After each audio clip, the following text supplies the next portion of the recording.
Good morning, everyone, or good afternoon, depending on where you are. We are waiting on one more panelist, I believe, and some other guests to hop on. I can see people joining, so we'll get started in just a couple minutes. Thanks.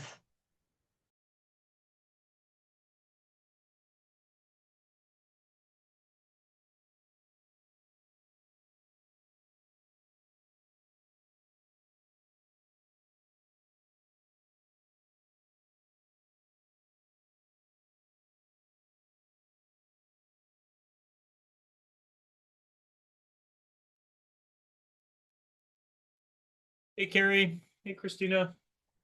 Hi. We've got students already joining. Love to hear it. Just kind of watching them filter in for a second. Um, Yeah. I'm ready whenever, so if you want to do it, I'll just share my screen. I do need permission though. okay.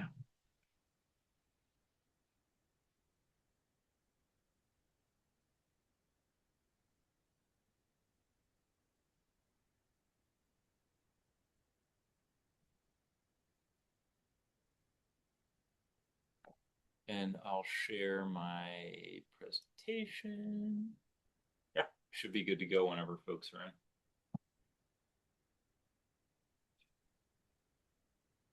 Oh yeah, 40 participants. Look at that. Great. Yeah, that's good. And again, this session will be recorded and posted on the summer webinar Yep, series perfect. page afterwards. I can see there are a couple academic advisors in the audience. Great. I know for a previous session, there were some parents as well. Yeah, So, yeah. so we might have kind of a mixture of folks listening in. No secrets here, so we're okay. I'm gonna close my door a little bit. Okay.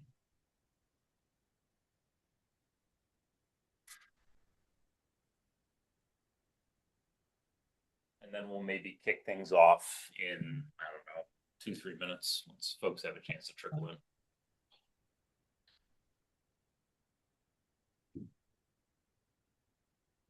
And then Carrie, I guess one question for Q&A. Can Yes. people raise their hands and unmute or should they type it in? What we've been doing is typing it in. Yeah, there's a Q&A option that they can submit questions as we're talking. Okay, sounds good. And yeah, I'm still seeing more folks join, but we can get started just with some introductions. Hi everyone, welcome. We're so excited to have you join us this autumn. I'm Carrie Espinosa, Associate Dean of Students in the college and Director of the College Academic and Student Services Office. I help with the actual posting of the placement results. Um, one quick housekeeping item. There are a few students who have not been invited to the Canvas page or pages, I should say, for the placement exams, and that is because they haven't claimed their CNET IDs and set up their UChicago email addresses.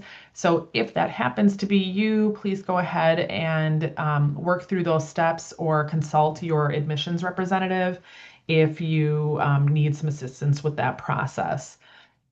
I'll be monitoring the Q&A a little bit, but I am mostly going to pass it off to John and Christina from the chemistry department. Yeah, so hi everybody. Welcome. I'll echo Carrie to say that we're really excited to have you join us at the University of Chicago. It's a wonderful place. I'll tell you a little bit more about that in a minute. As a point of introduction, and Carrie said, my name is John Anderson. I am a professor in the chemistry department, and I am the director of undergraduate studies. So I interact a lot with undergraduates, handle questions about placement things, and you can find me on the department webpage. And if you have any questions, feel free to reach out. I'm joined by Christina Kyers, who's our undergraduate administrator for kind of teaching and learning and things like that. And she's a really wonderful resource for a lot of these things as well. And then, although not visible, Boja Tian is actually in the attendees list, And he also is going to be involved taking over as director of undergraduate studies this coming academic year. So it's going to be a team of folks that are going to be available to chat about things. So today my goal is to try to go through some stuff fairly quickly, maybe 10, 15 minutes, and then open it up for questions. My goal is to give you a little bit of information on chemistry at UChicago, what that looks like as a field, the thing you're really here to learn about, which is placement possibilities and different tracks within the chemistry major. And then the third thing is a little bit about undergraduate research and how to get involved with some of the great projects and things that are going on at campus. So that's kind of what we're going to go through. All right, so as a starting point, whether you knew it or not, chemistry has a really wonderful tradition at the University of Chicago. And I'll talk a little bit more about this, but we have 19 Nobel Prizes associated with the university. Recent ones include those for lithium-ion batteries. So John Goodenough, a few more than 4 years ago now. Quantum dots recently won a Nobel Prize here as well. And if you've heard of AlphaFold and AI, John Jumper's a UChicago alumni that also is a recent Nobel laureate. So there's just a wonderful history of scientific discovery that's tied to the chemistry department. Things that you've probably heard about, including things like radiocarbon dating was invented here. The Manhattan Project happened on campus. Here's a few of our alumni that have made really substantial contributions to science in a variety of different fields.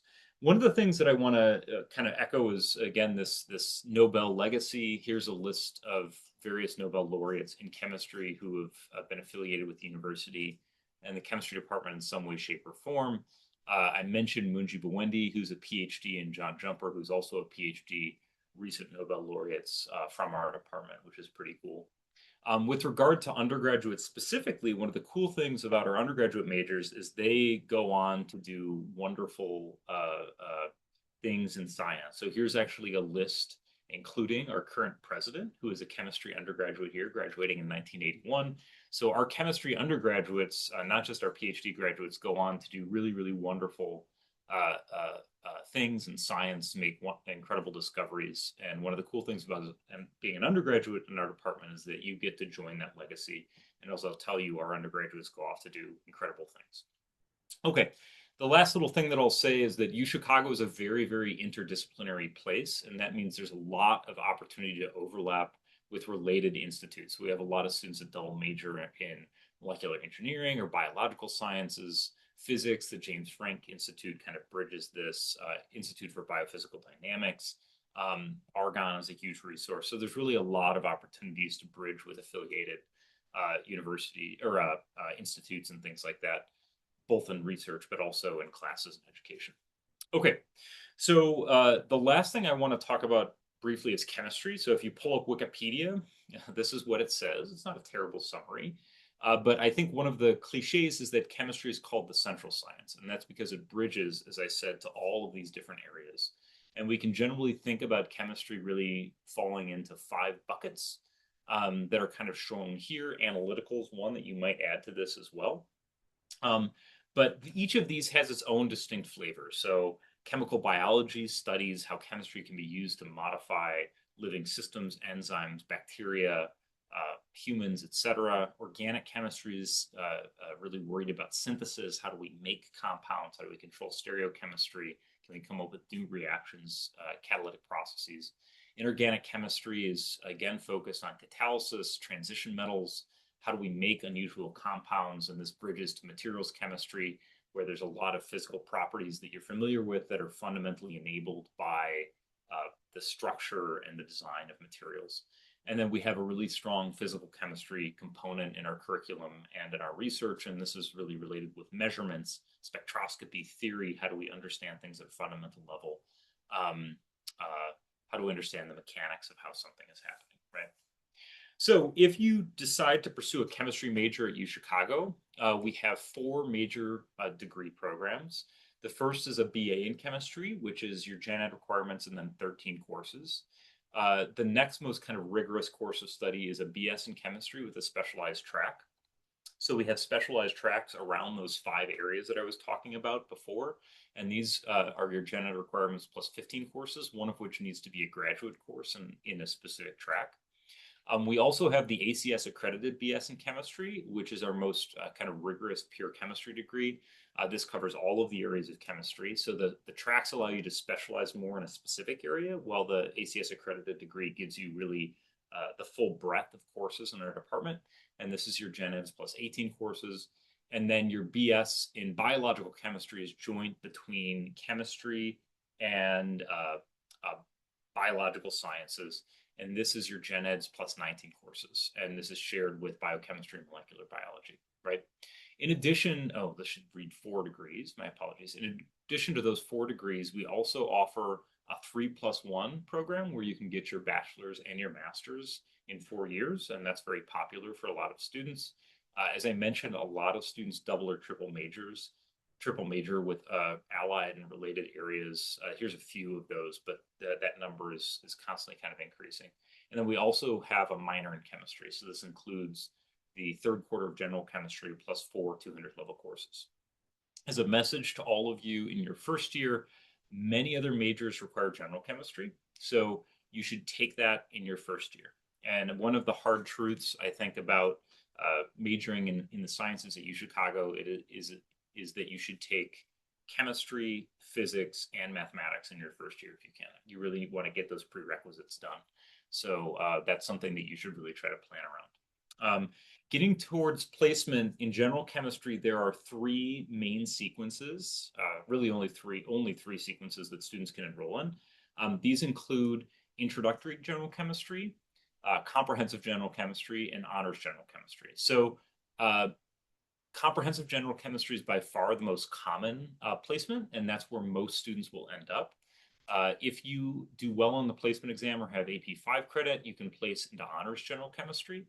And this year in particular, we're putting in some special seminar programming that's exclusive to honors general chemistry. So what you'll get to do is substitute some of the homework and lab work associated with the general chemistry class to attend a seminar from a research faculty about a specific area, and then you'll have to turn in kind of a short questionnaire summary about that area of chemistry in a paper. So that's kind of a cool opportunity that's going to be unique to honors general chemistry this year. The introductory sequences for students that have comparatively less preparation in general chemistry. It's actually more work than comprehensive general chemistry. So there's a lot of hands-on problem solving, small group work, but those students end up doing pretty well because of that extra work, and they rejoin. That's only for the first 2 quarters. They rejoin the main class in the spring quarter. So that enrollment in that introductory general chemistry course is by placement only, so you can't drop down into that unless you were placed into it, right?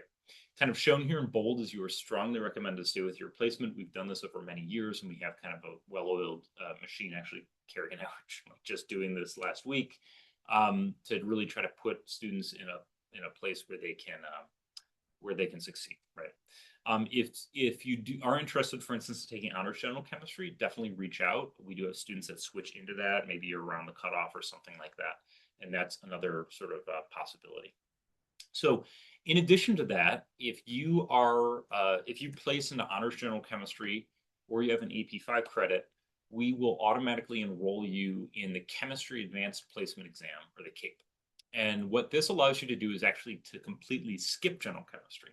So if you're well prepared and you don't want to take general chemistry, you can take this exam. If you pass it, you can skip general chemistry and go directly into a upper level course of study like organic chemistry, even physical chemistry, things like quantum mechanics or inorganic chemistry. We have students that do that. The wrinkle is that you need to complete 3 200 level courses beyond organic chemistry to get the back credit for general chemistry that you need for the major or for your gen ed kind of phi-sci requirements and things like that, right? So that's an important thing to keep in mind. So for instance, if you went in, took the CAPE, you could roll directly in organic chemistry. And then if you stayed in the major and did the physical chemistry sequence, those 3 classes would count for your back credit. You could do any 3. You could do inorganic chemistry 1 and 2 and experimental physical chemistry or one of the lab classes. So any of those 200 level courses beyond organic chemistry will count towards that requirement for back credit. But you do need to get that back credit, and it's all or nothing. You can't pick and choose and do one quarter or something like that. It's all or nothing. So that exam is coming up in a couple of weeks. That's August 13th to 14th, and that will cover a full year of general chemistry kind of knowledge. Okay, last thing I want to talk about a little bit, and then we'll open up for questions, is undergraduate research. So we have a really vibrant community of undergraduate researchers. I'm showing here just a few folks. Venela was in my lab. We have funded research positions over the summer, and this comes from a combination of college and departmental funding, and we have a lot of prestigious research opportunities. One of the fun things is that I get to sit in at the Honors Thesis Symposium in the spring and hear the full breadth of research that people are doing. And this ranges from biological systems, looking at how proteins are modified, to molecular dynamic simulations, to inorganic catalysts or nanoparticles. Really, just a full swath of different science that undergraduates are engaged in. And our undergraduates actually publish this work in peer-reviewed journals, right? So this is some work from different undergraduates in our department that published first author papers, actually one both from Boja's lab and one from my lab as well, that have published papers with their as the first author, which is a pretty cool thing. Our undergraduates are awesome, so I won't list all of the things that we've had. This is actually out of date, but we have regularly students win national awards like the Graduate Research Fellowship, Marshall Scholarships, Goldwater, etc. Here's just a few examples of those folks who have won some of these awards. And if you're interested in doing research, the barrier is pretty low. You can just go to the website here, look up faculty. Each faculty will have a web page that will tell you a little bit about some of their research, and then you can just email those faculty. We aren't monsters, as I said. We are busy and distracted, so do not be offended if you need to email someone a couple times. If you're having trouble getting through, I'm certainly happy to help mediate that discussion. Benzene is a great resource. That's our undergraduate chemistry club, so you should feel free to join that if you're interested in research or chemistry more broadly. You're going to have TAs, which are graduate students in the department. They're great resources to learn more about research, faculty, what's going on in the department. And then certainly I and Boja are really good resources. We can help direct you to specific research groups or answer questions that folks might have. So, okay, so I promised I was going to try to be short. I was right about on time with 10 to 15 minutes. And what I'd like to do now is open it up to questions. And I don't know if this will show up in the chat or if it's just going to go to Carrie. Oh, I see a little blurb. Q&A. There it is. I found it. Okay, so I'm just going to kind of read these as they come through, and if people have other questions, just go ahead and post another Q&A. So the first one is my placement said I'm invited to take the CAPE, but I don't see it in my portal, and I didn't get an email about it. I'm going to be adding everyone to the CAPE site manually in this week. So you should see that pop up from a Canvas invitation very shortly. If you don't have that by, let's say, next Monday, whatever that is, the 8th of August, or no, it's not even the 8th, it's the 3rd or 4th of August or whatever, then definitely reach back out. Can we expect the HL Chem placement test to cover the whole of the content outlined in the syllabus for Gen Chem, or just cover the curriculum of AP Chemistry?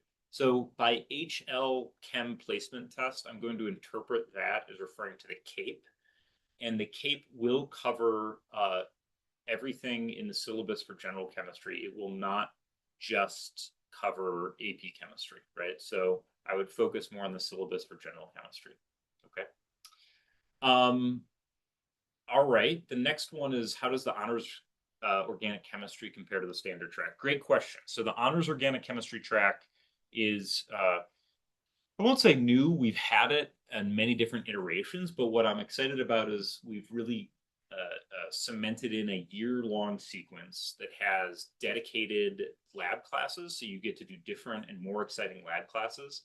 And it's also a smaller class that goes into more depth and kind of more interesting chemistry than you do in the broader class, right? So regular organic chemistry is pretty large, 250, 300 students, whereas the honors class is more like 30 students, right? So you really get to know the instructor and even your TA is a little bit better. So I think the honors organic chemistry track has really been very positive. People have been really excited about it. So I really encourage folks to take that if they're interested.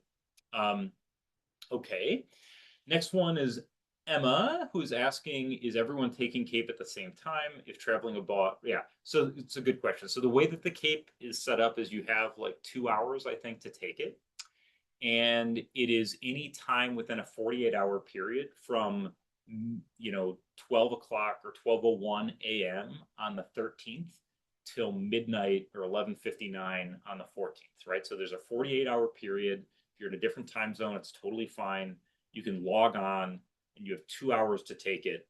There's 3 tests. Each one, I think, is like 20 minutes, and then you have another 15 minutes or something to upload the test exam. So you can take that whenever you want, but it needs to be within that 48-hour period. Okay. Okay. Camille asks, if I fail or don't pass the CAPE, am I placed in the general chemistry class? No. So the CAPE has absolutely no relevance to your original placement. That still holds. You can pass the CAPE and say, I don't want to do this. I'd rather just stick with my original general chemistry placement.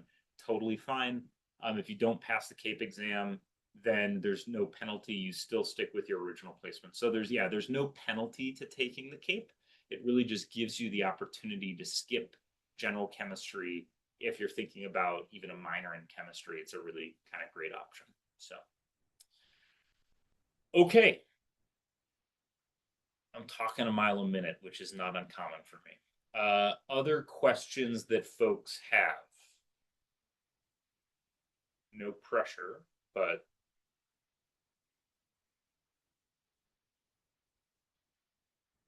okay. Well, I will hang on for another probably 10 or 15 minutes. People are welcome to hang around if they want to, of course. And if people have questions, they can go ahead and put them in the Q&A. If not, thank you for logging on, folks. And I'll look forward to seeing all of you on campus in the fall. Oh, here's some more coming in. That's great.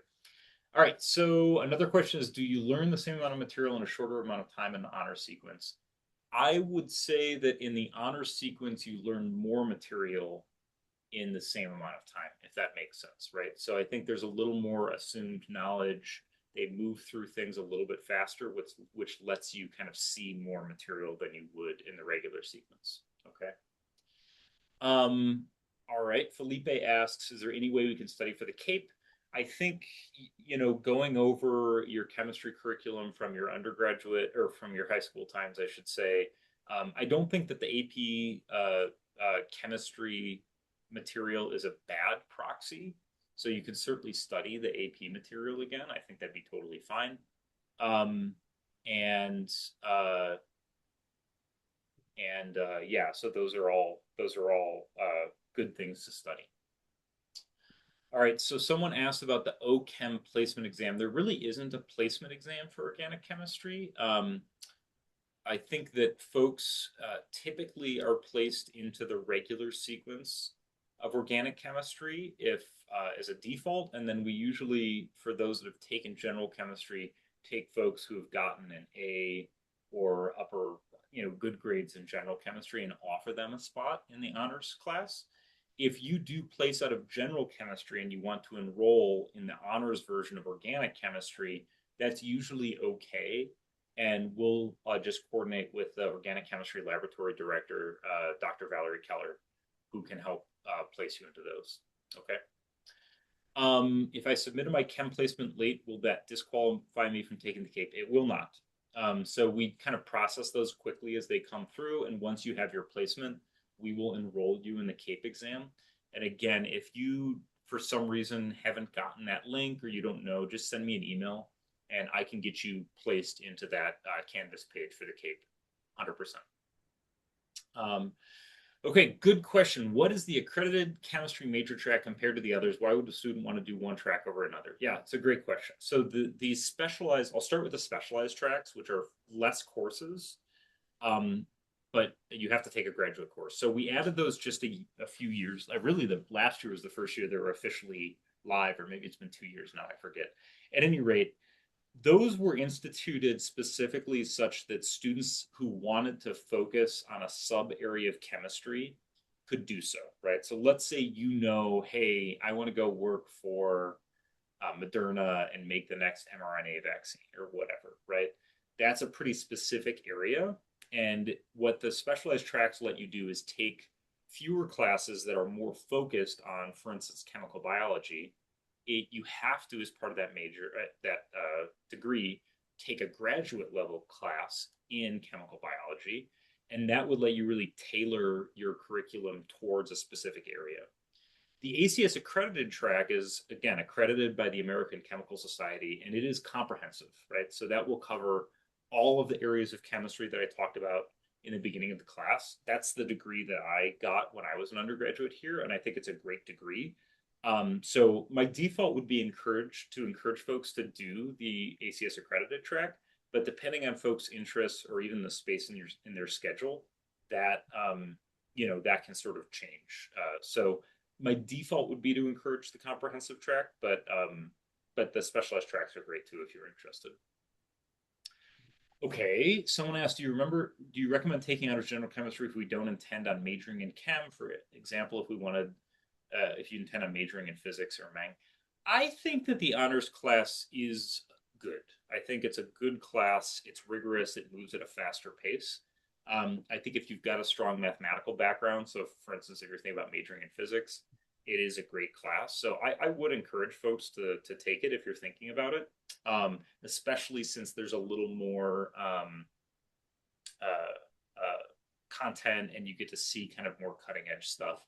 The other piece that I'll say is physics and Meng. It's both of those are very easy to double major with chemistry. So we have a lot of students that double major in Meng and many that double major in physics as well. So that's like another option to sort of think about a little bit. So at any rate, I do think the honors general chemistry is a good choice, right? Okay. The next one is how many hours of work can students expect in honors compared to general chemistry?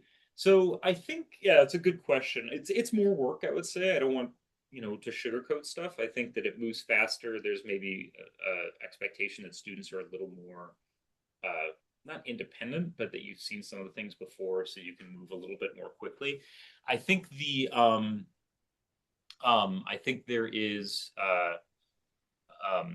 this year we're instituting this new kind of seminar that you can enroll in voluntarily. And some of the details we're still figuring out, but what that allows you to do is actually go to this seminar, learn a little bit more about chemistry research from a faculty member, and then drop a homework set and potentially drop a lab set, right? So I think the idea is that we're trying to balance the amount of work and time in the honors chemistry class with some of these kind of enrichment opportunities. So it's more work for sure, but it's not draconian, for lack of a better word. Okay. All right.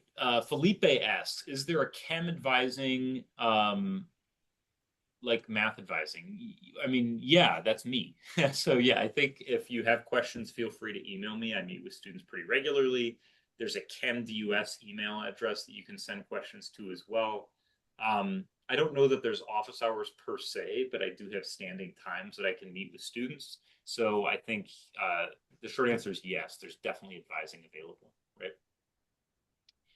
Um, John, yes. do you have a slide that has that contact information by chance? What I can do is type it into the chat, Okay. and then folks can reach out. So let me find the chat, and I'll put my email in there as well as so hosts and panelists. And will that show up for them? I don't know that it will. Hmm. If Okay. you toggle the spot where it says who it's to. Yeah, I just see host and co-host. What I'll do really Oh, quickly okay. is let me stop sharing and pull up the department webpage. That might be Okay. the easiest thing That to do. works. And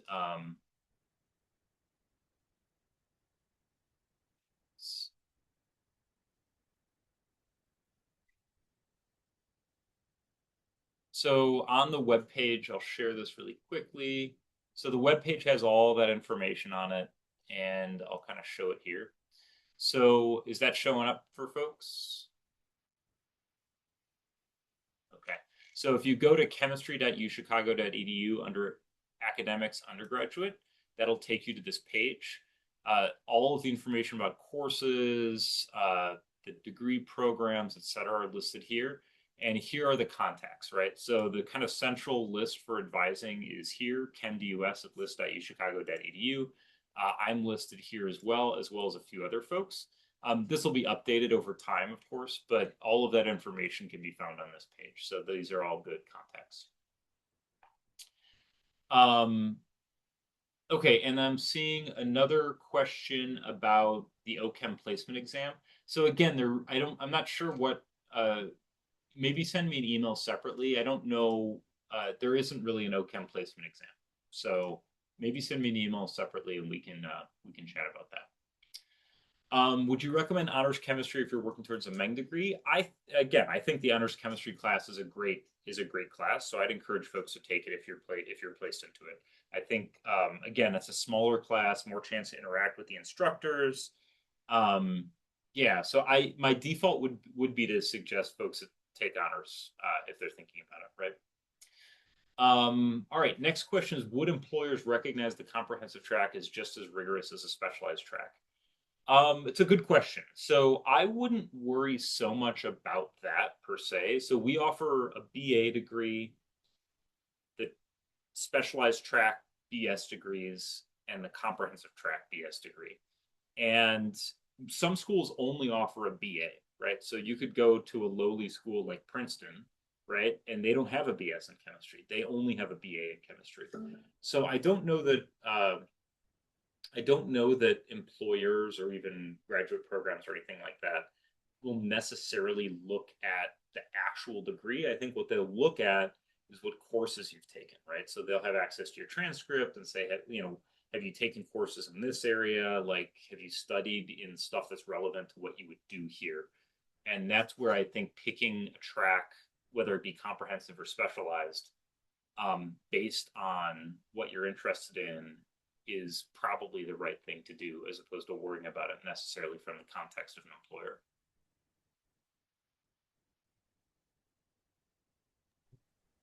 John, can I throw a question your way? Please. Yeah. What are some of the areas students can tap for support as they're making their way through the courses? Office hours, core tutoring, Yep. what other resources? Yeah, that's a great question. Thanks, Carrie. So there's a bunch. So the ones that you mentioned, office hours are a really great resource. Every instructor will have office hours where students can come and ask questions. TAs also have office hours that are separate. In addition to that, there's core tutors where usually upper level students who have taken the class and done well before can sit for one-on-one tutoring. In addition to that, a resource that's really fantastic is called Click and Clock. So those stand for Collaborative Learning in Chemistry and Collaborative Learning in Organic Chemistry.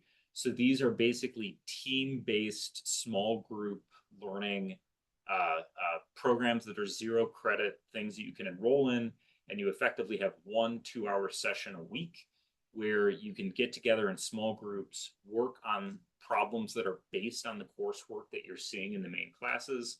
And that's a really great chance to learn in kind of a peer setting about problem solving, solving some of these chemistry, concepts and things like that. And yeah, so I think those are all like really good resources to help get up to speed with chemistry if you feel like you're struggling.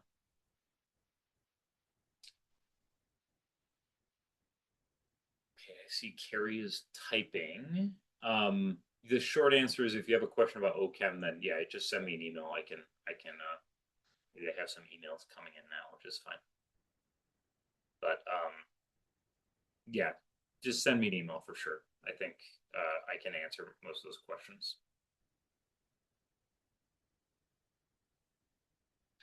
Okay. Uh, Great question. So prospective STEM majors should take chemistry, physics, and math. What is the benefit of both taking chemistry and physics in the first year? And does it impact? Yeah, so I think that, yeah, great question. So There are chemistry classes that require physics. So, for instance, your physical chemistry sequence requires physics. Um, a lot of your physics, you may have to take general chemistry for physics as well. That's true for biological sciences for sure, right? And so I think it does open up more class options sooner. If you're worried about, for instance, getting through the core classes, you have time to get through the core classes later. I think the advisors a lot of times will tell students to try to get their core stuff done right away. But I think in the sciences, it's important to get that foundation across different disciplines as soon as you can.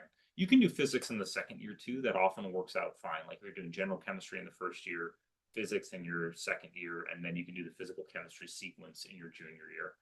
I think it is generally true that even for other science majors like Meng, geophysical sciences, etc., getting those classes done in the first year has a lot of value. I think that is absolutely true.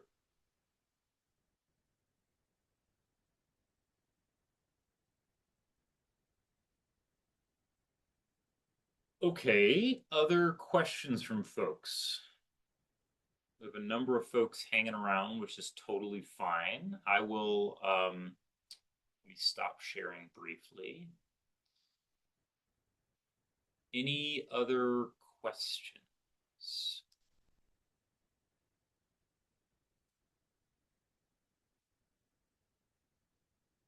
Okay. Well, thanks again for logging on. Welcome again to UChicago. We're excited that you're here. Oh, we got one more. Like I said, I'll stick around for a few more questions coming in. But again, folks should feel free to log off if they want to. Okay, so Meng recommends a full year sequence of math, physics, chem to be completed in the first year. Where does it leave time for other core? You can take your core classes in your second year. I think, again, people really push to try to get the core done early, but you can do your core in the second year. And in fact, if you're a science major, I think that you should do that. I think you getting what I'll call the core of the sciences done early makes a lot of sense because then you won't have to worry about those prerequisites as you go into your upper level classes later. So I think that that has a lot of value. Um, Can I elaborate on that one yes, for a go second? ahead. Um, Humanities would be the exception. So you will need humanities in the first year, unless you're an incoming transfer student who has taken humanities over the summer. But the initial courses in math, physics, and chem do count towards the core. So in essence, you're preparing for a particular area of study, but you're also knocking out the core at the same time. That is correct. Yeah, thanks, Gary. 100%.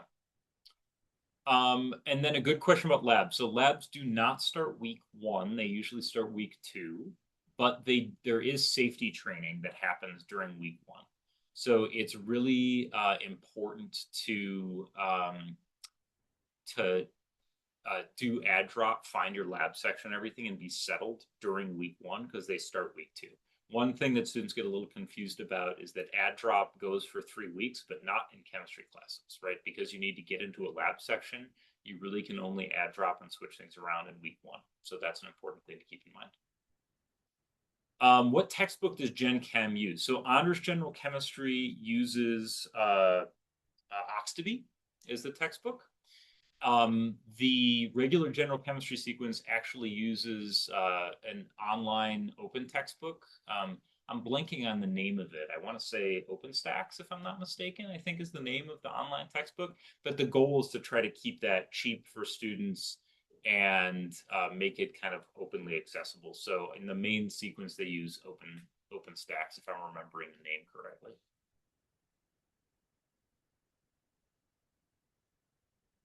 Yeah, OpenStax with an X. If you pass the CAPE, is it recommended to start at higher level chemistry in the first year or wait? Great question. So I think I would recommend that you take chemistry in the first year. Students do wait until their sophomore year to do it. But one of the nice things about the CAPE is that you can take organic chemistry, for instance, in your first year. And that means you can get into the upper level content more quickly, which is really great. And that means, like, for instance, if you're thinking about doing a 3+1, getting a master's in 4 years, you have that space in your senior year to do it, which is really fantastic. And it lets you get into specialized areas of chemistry that you might be more interested in more quickly than if you were just doing general chemistry in your first year. So it's yeah, you can wait a year till your second year, but it's great to really jump in and do chemistry in your first year too.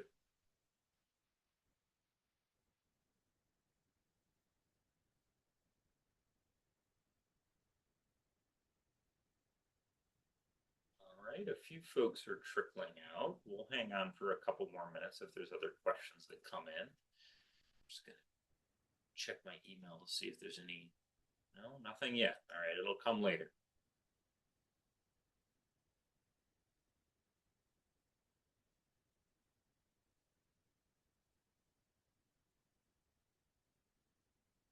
All right.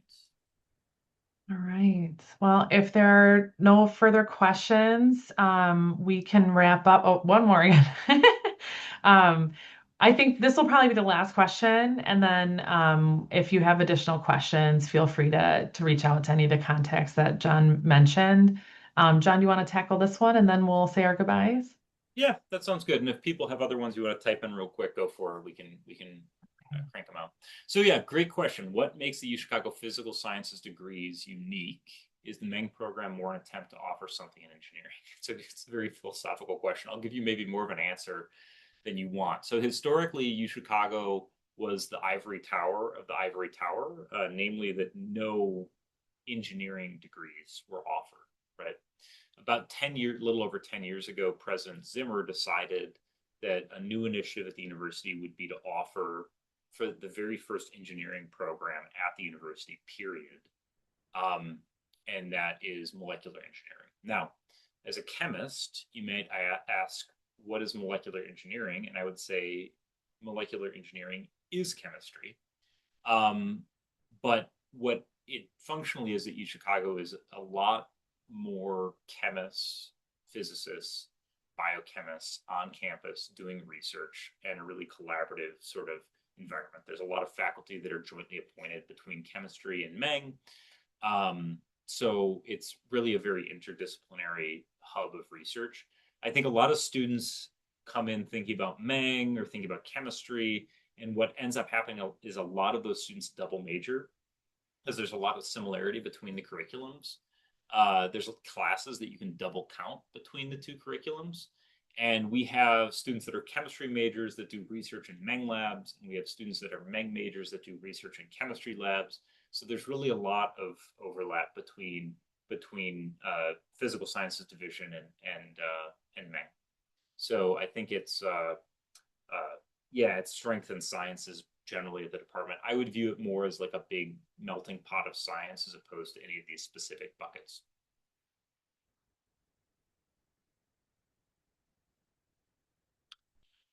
Okay. Well, if there's no other questions, we will say farewell for now. And like I said, yeah, feel free to reach out if anything else comes up. Okay. All right. Thanks, Thanks, folks. Thank you, everyone. Carrie. Thank you, Christina. We'll see you guys around.